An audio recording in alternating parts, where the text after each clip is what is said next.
Okay, sorry, we had some technical difficulties there for a second. I'd already pulled the shingle out. Most of the nails are out from up top of here. There are a few that were overdriven here and here, and I'll get those out in a little bit, but I just wanted to do a light swipe across these areas here. You can already see a crease forming right here. Across here, there's one forming there. You can see all the granules falling off as well.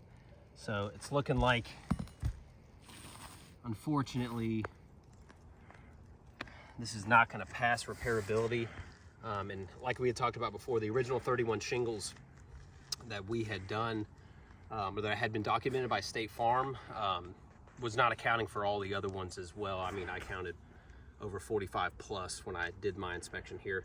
And this is just one of the areas on the back slope. That's the most pliable surface on the roof right now. And you have photographs of the front right slope over there. It's completely torn to shreds. So I don't feel comfortable trying to put another shingle up in this area. So I'm gonna run to the truck and grab a tarp and tarp this area. I'll get this video to you and look forward to hearing from you. Thanks.